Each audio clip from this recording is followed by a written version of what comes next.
Hello, my name is Benedict and I will be presenting my Project Zero gold points. I will begin with a quick overview of the original Project Zero. Project Zero is a program that simulates the movement of planets within a solar system. To create Project Zero, I used two classes, Body and N-Body.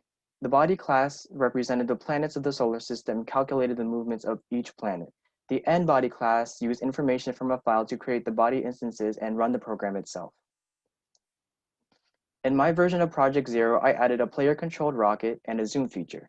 And by zoom, I'm not talking about the video conference app, but rather the ability to magnify your view of the solar system. To do this, I created the classes listed here. I am going to explain the purposes of each class and what I need to do to implement them. The Body Extreme class is a copy of the Body class I explained earlier. It represents the planets and calculates their movement. The only addition to the class was making the size of the planet scale up and down as the program zoomed in and out. The Rocket Extreme class is a child class of the Body Extreme class, which means that the implementation and behavior of the Rocket Extreme and Body Extreme classes are nearly identical. For example, they both share the same code used to calculate their movements. In addition, I implemented player control so that the rocket can be moved using WASD. The final part of this class is the boundary sensing. Rocket Extreme instances can sense when they hit the edge of the program window and teleport back inside. The Window Extreme class is what gives the program its zoom functionality. By connecting the program window borders to specific coordinates, this class is able to make the simulation zoom in and out.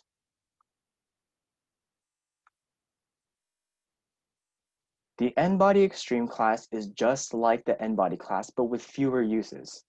Rather than reading file information and running the program, this class is only able to read files and turn their text into Body Extreme instances and other information.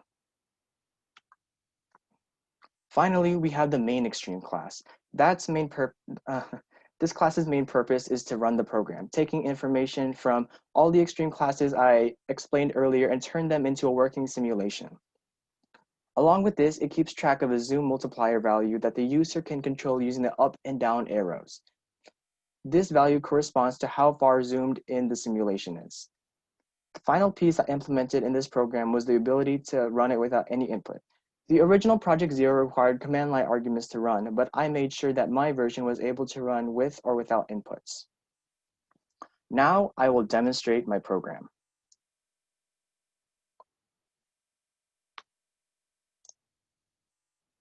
I have here in my notepad several commands, and I will use them to demonstrate that my program works. The first command runs my program without command-like arguments. You are able to see the solar system.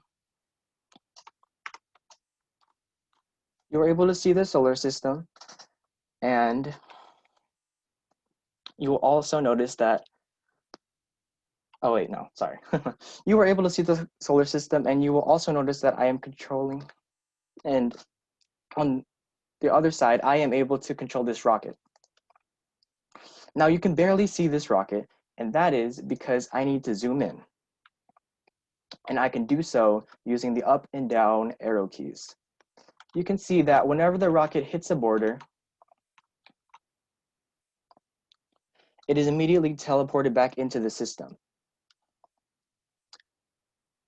You will also notice that I am able to control this rocket using WASD. With WASD, I'm able to turn left and right, propel forward, and move backward. There is also physics involved between my rocket and these planets. Sometimes my rocket bends around the middle object,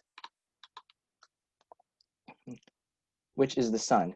That is the sun's mass pulling the rocket towards it using gravity.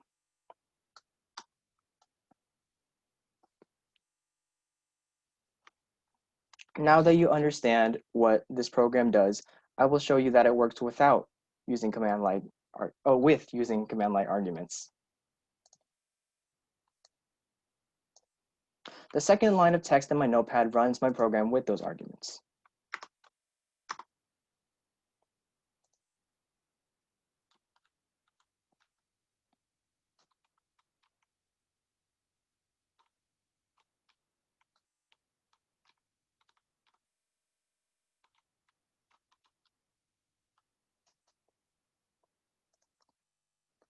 And the third line of my notepad shows that my program can run with different arguments, which will lead to different simulations.